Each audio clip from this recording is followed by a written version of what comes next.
Welcome to our channel eager to know. आज हम लोग जानेंगे कि नेशनल इनकम अकाउंटिंग के लिए कितने मेथड्स की रिक्वायरमेंट है, हम कितने मेथड से नेशनल इनकम अकाउंटिंग कर सकते हैं।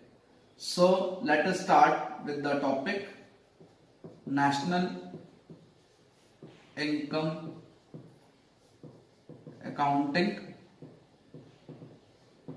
और इसका सब टॉपिक हो गया मेथड्स टू कैलकुलेट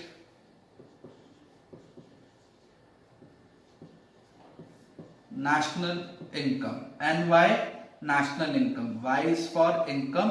मैंने सबसे पहली वीडियो में बताए थे इसके एब्रिविएशंस को, तो आप जो ऊपर आई बटन दे रखा है उसमें जाकर आप लेसन नंबर 2 की जो वीडियो है उसको आप देखना, उसमें आपको पता चल जाएगा कि वाई इनकम और बाकी दूसरी एब्रिविएशंस क्या क्या हैं।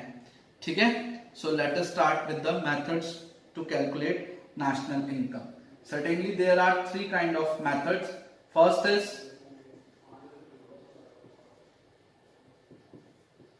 product method, इसको हम वैल्यू एडेड मेथड भी बोलते हैं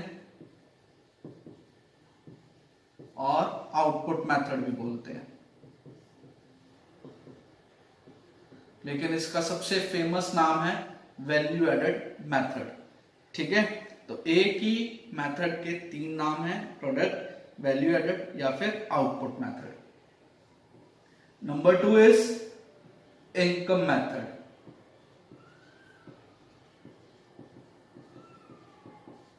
and number 3 is expenditure method.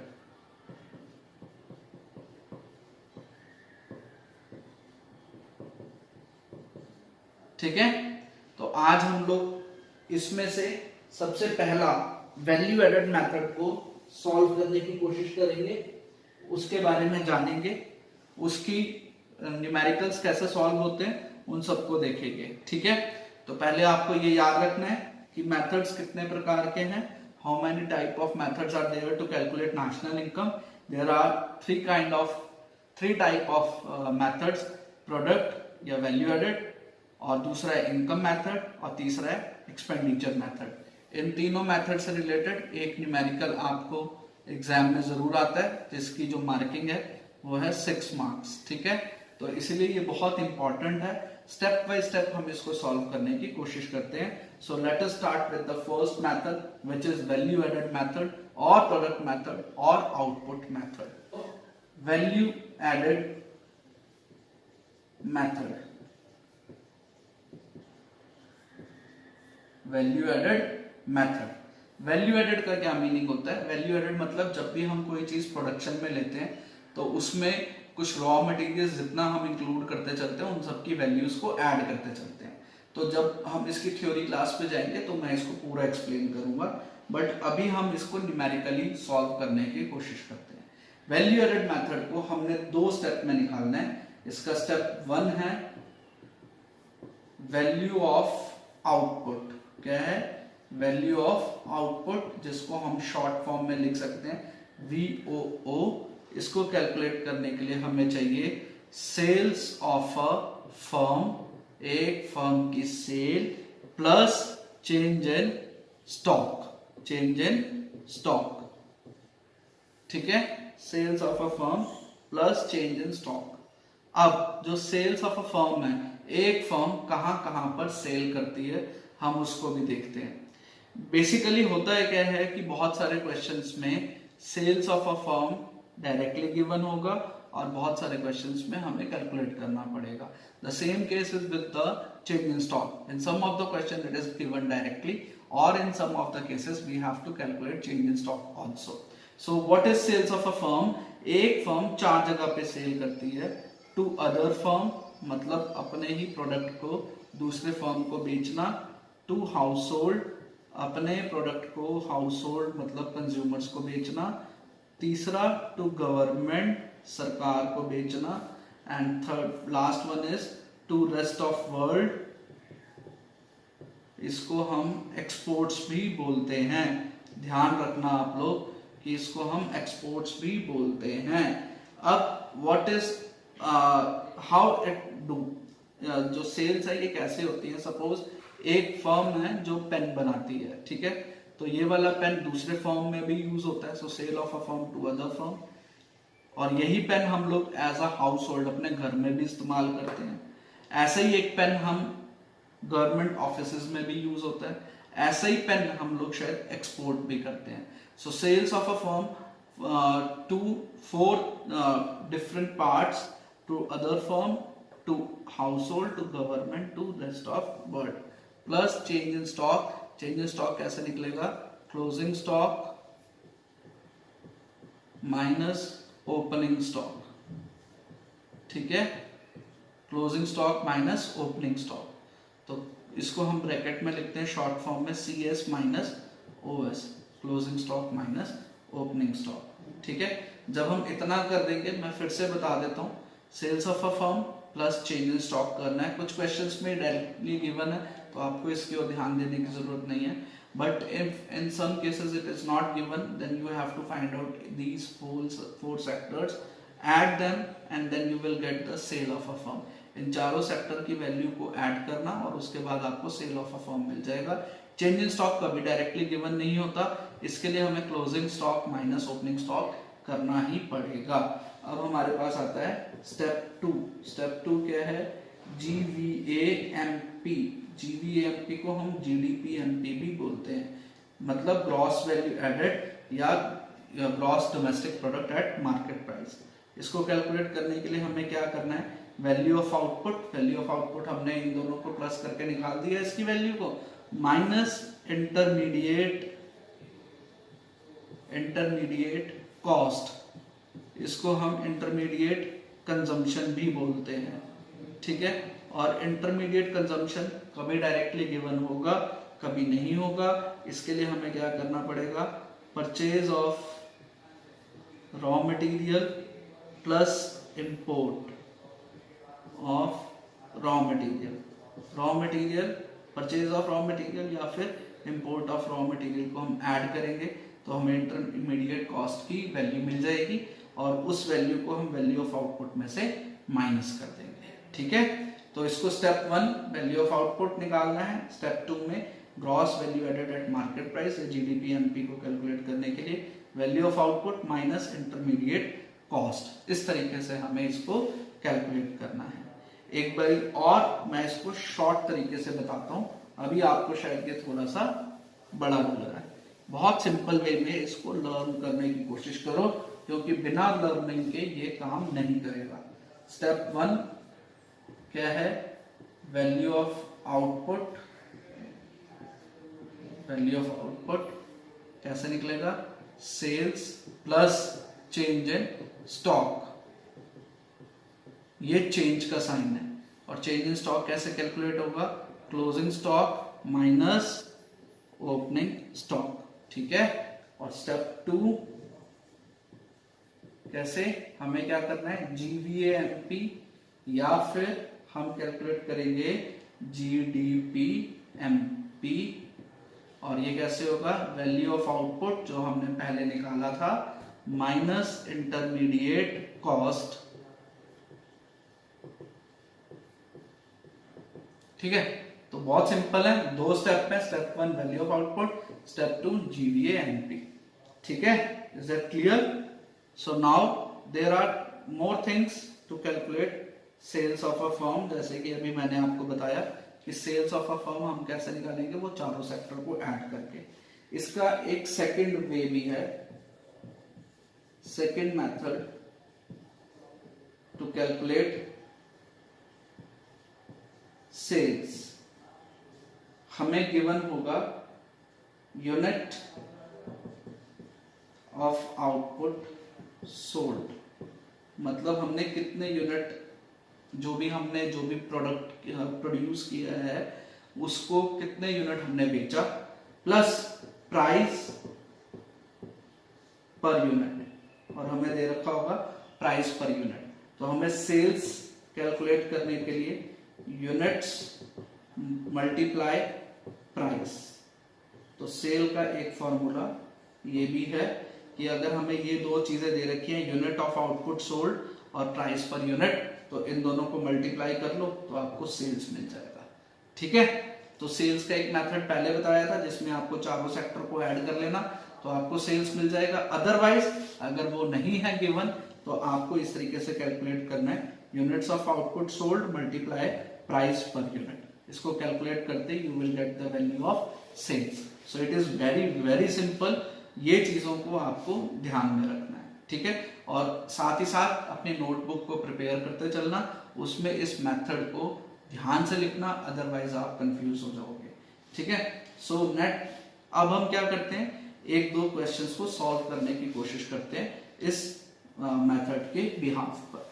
ठीक है, आई होप आप इसको साथ के साथ नोट करते जा रहे हो ताकि आपको प्रॉब्लम इन फ्यूचर ना हो कि सर मुझे ये नहीं समझ आया या वो नहीं समझ आया। Let us write down the question. हमें कैलकुलेट करना है, कैलकुलेट NDPMP और NVAMP। जब भी हम वैल्यू एडेड में चलते हैं तो डोमेस्टिक प्रोडक्ट इक्वल्स टू होता है वैल्यू एडेड मेथड। ठीक है, DP इक्वल्स टू VA, दोनों सेम थिंग है। हमें गिवन है unit of output sold 1000, price per unit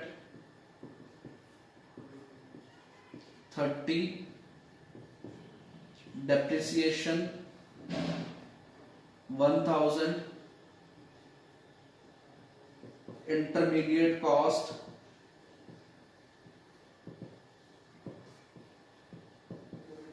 कितना आएगा 12,000, fifth is closing stock 3,000, opening stock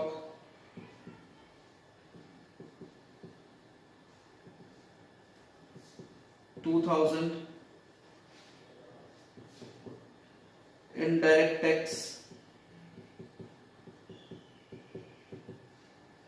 2500 और लास्ट है हमारे पास में सब्सिडी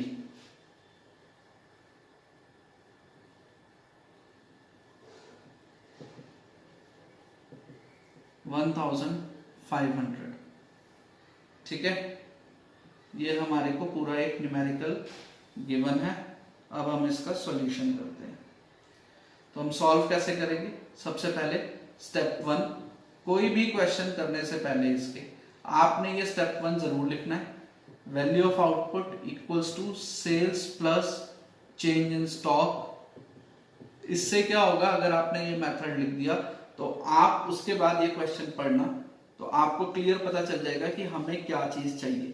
सपोज हमें क्या चाहिए, सबसे पहले सेल्स, तो सेल्स के लिए हमें क्या दे रखा है, यूनिट ऑफ आउटपुट सोल्ड और प्राइस पर यूनिट। अभी मैंने आपको 2 मिनट पहले बताया कि सेल्स को करने के लिए हम लोग यूनिट्स मल्टीप्लाई प्राइस कर देंगे plus change in stock, closing stock minus opening stock. ठीक है, यूनिट कितना है 1000 मल्टीप्लाई 30। ठीक है, प्लस क्लोजिंग स्टॉक की वैल्यू कितनी है 3000 और ओपनिंग की 2000, 3000 माइनस 2000, तो ये हमारे पास वैल्यू आ गई 30,000 plus 1000 equals to 31,000। So you will get value of output. समझ आया कैसे करना है, very simple, just write the method first and then write the values. आपको बहुत इजीली, बहुत आसानी से हो जाएगा, कोई अटरम शटरम करने की जरूरत नहीं है, बहुत सिंपल सा काम है इसमें। इसके बाद स्टेप 2, स्टेप 2 में क्या करना है, ग्रॉस वैल्यू एडेड। इसको नहीं देखना ये क्या बोल रहा है, नहीं, हमने अपने मेथड को देखना है। हमें क्या मिलेगा, पहले GVMP या फिर GDPMP। तो GDPMP कैसे निकलता है, value of output minus intermediate cost, simple है। 31,000 माइनस इंटरमीडिएट कॉस्ट की वैल्यू ये 12,000, तो 12,000 माइनस कर देंगे तो हमारे पास आ जाएगा 19,000। क्या आया हमारे पास, GDPMP। Very simple, nothing to worry about. अगर इस तरीके से नहीं करोगे तो प्रॉब्लम आएगी। अब आपने क्या निकालना है, एनडीपीएमपी। तो यहाँ पे हम लिखेंगे फाइंड और यहाँ हम लिखेंगे गिवन। ठीक है, तो फाइंड क्या करना है हमने, एनडीपीएमपी, और गिवन क्या है, जीडीपीएमपी। तो जैसे हमने पिछली क्लास में किया था, ग्रॉस से कहाँ जाएंगे, नेट पे, माइनस डेप्थ, डोमेस्टिक सेम है, प्रोडक्ट सेम है, एमपी सेम है। तो ग्रॉस में से सिर्फ डेप्रिसिएशन माइनस करते ही हम लोग एनडीपीएमपी पर आ जाएंगे। तो हमारे को जीडीपीएमपी की वैल्यू कितनी है, 19,000 माइनस डेप्रिसिएशन की वैल्यू कितनी है, देखो जल्दी से, 1,000। अब कितना बचा हमारे पास, 18,000। सो in this way we will get NDPMP value of NDPMP equals to 18,000। बस ध्यान क्या रखना है, आपने स्टेप्स का ध्यान रखना है। स्टेप 1 में वैल्यू ऑफ आउटपुट, स्टेप 2 में gross domestic product at market price.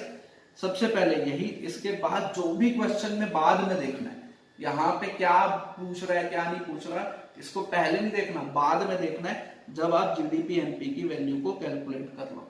अगर यहाँ पे वो एफसी बोल रहा होता तो आप एमपी से एफसी चले जाते, इनडायरेक्ट टैक्स माइनस सब्सिडीज करके। ठीक है, तो ये वाला जो पोर्शन है, ये पोर्शन हमने पिछली क्लास में सबसे पहले सीखा था, लेकिन अब हम सबसे लास्ट में करेंगे। लेकिन अगर हम इसको नहीं करते हैं तो हमारा जो क्वेश्चन है वो अधूरा माना जाएगा, मतलब अनसॉल्व माना जाएगा, उस पे मार्क्स नहीं मिलेंगे। लेकिन इसमें वैल्यू एडेड मेथड के लिए आपको स्टेप 1 करना है, स्टेप 2 करना है, आफ्टर दैट आपको एनडीपीएमपी या एनडीपीएफसी की वैल्यू को कैलकुलेट करना है। समझ आया, very good. Now let's move. एक और मैं आपको क्वेश्चन करा देता हूं इससे रिलेटेड, और इसके बाद आपने यही करना है, इसके डिस्क्रिप्शन बॉक्स में जाना है, वहां एक लिंक दे रखा है, उसको क्लिक करना है, वहां से असाइनमेंट डाउनलोड करना है, उस असाइनमेंट को सॉल्व करना है, and if there is any doubt mail me, either you mail me और you can directly text me in the given below link, so that I come to know about your problem and get the solution to you as soon as possible. Clear? So अब मैं इसको रब कर रहा हूं और उसके बाद नेक्स्ट क्वेश्चन की ओर बढ़ते हैं।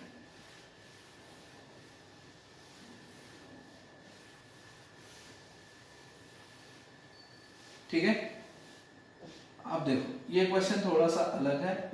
इसमें हमें क्या करना है, कैलकुलेट इंटरमीडिएट कॉस्ट। तो हमें गिवन क्या है, वैल्यू ऑफ आउटपुट गिवन है 200, नंबर 2 एनडीपीएफसी गिवन है 80, 3 सेल्स टैक्स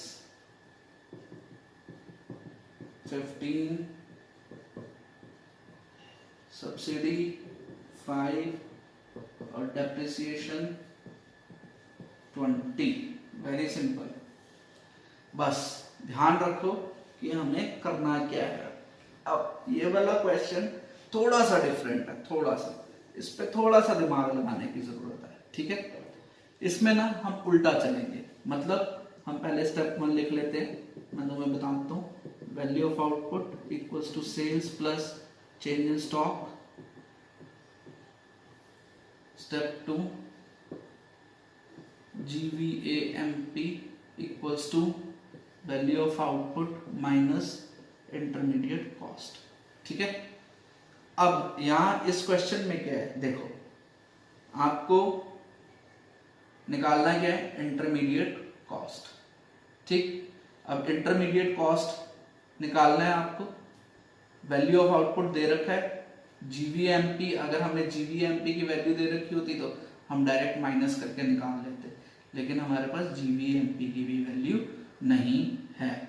तो इस केस में हम क्या करेंगे, पहले हम कैलकुलेट करेंगे GVAMP, और गिवन हमें क्या है इस क्वेश्चन में, बड़ी टर्म जो पिछली क्लास में मैं समझाता आ रहा हूं कि 8 बड़े टर्म्स में से सबसे बड़ी टर्म कौन सी है, NDPFC। तो हमने यहां लिखा NDPFC। नेट से कहां जाएंगे, ग्रॉस पे, plus depreciation domestic domestic same हो गया, पीपी सेम हो गया, बिकॉज ये डीपी ही कहलाता है, जीवीएएमपी इक्वल्स टू जीडीपी एमपी। तो डोमेस्टिक डोमेस्टिक सेम है, एमपीपी सेम है, फैक्टर कॉस्ट से मार्केट प्राइस, तो क्या करेंगे प्लस एनआईटी, और एनआईटी अगर डायरेक्टली गिवन नहीं है तो अभी आपने यहाँ पे इसको फटाफट से इसकी वैल्यूज लिखनी है। एनडीपीएफसी की वैल्यू कितनी है हमारे पास में 80, प्लस डेप्रिसिएशन की वैल्यू कितनी है 20, प्लस एनआईटी, आईटी मतलब sales tax is indirect tax, so IT minus subsidy 15 minus 5, तो 100 प्लस कितना बचा 10, so 110 is your GDP, is the value of your GDP. So it's very simple. Now put the value in this formula. Step 2 के formula में इसको put कर दो, बहुत simple है, very easily you will get it. तो अगर हम step 2 की value में इसको रख देंगे तो क्या आ गया GDP MP equals to value of output minus intermediate cost. तो GDP MP हमने कितना कैलकुलेट किया 110, value of output we have 200 minus IC. now IC को इधर पुट कर लेते हैं, IC equals to 200 minus 110 equals to 90. so in this way you will get the value of intermediate cost. इसी तरीके से बाकी सारी चीजें भी निकल जाएंगी। सपोज अगर हमारे को किसी क्वेश्चन में सेल्स की कोई भी चीज गिवन नहीं है, जैसे अभी हमने पिछले प्रीवियस क्वेश्चन में किया था unit of output multiply price per unit, अगर वो भी नहीं दे रखा और क्वेश्चन कहता है कैलकुलेट सेल्स, तो आपने इसी तरीके से जीडीपी एमपी मतलब कोई भी बड़ी टर्म से पहले जीडीपी एमपी पे चले जाओ, इसको सॉल्व करो, वैल्यू ऑफ आउटपुट आ जाएगा, वैल्यू ऑफ आउटपुट से सेल्स प्लस चेंज स्टॉक, मतलब उल्टे स्टेप्स चलने, लेकिन मेथड के अकॉर्डिंगली। अगर आपने मेथड को फॉलो नहीं किया तो आपका क्वेश्चन सॉल्व नहीं होगा। ठीक है, तो आज की क्लास में मैं आपको ये 2 न्यूमेरिकल्स करा दिए हैं। अब आपने क्या करना है, डिस्क्रिप्शन बॉक्स में जाकर लिंक को क्लिक करना है, उस लिंक में आपके लिए एक असाइनमेंट है, उस असाइनमेंट को सॉल्व करो, और अगर कोई भी डाउट होता है तो उस डाउट को क्लियर करने के लिए मुझे मेल करो, या फिर नीचे उसी लिंक में जो नीचे लिंक दे रखा है डिस्क्रिप्शन बॉक्स में, उसमें जाकर अपना मैसेज टाइप कर दो। ठीक है, और जो भी प्रॉब्लम होगी वो आपकी सॉल्व कर दूंगा मैं। ठीक है, सो जल्दी से इसको लर्न करो, याद करो, और do practice the questions. Thank you so much and meet you in the next class with a new method. Thank you.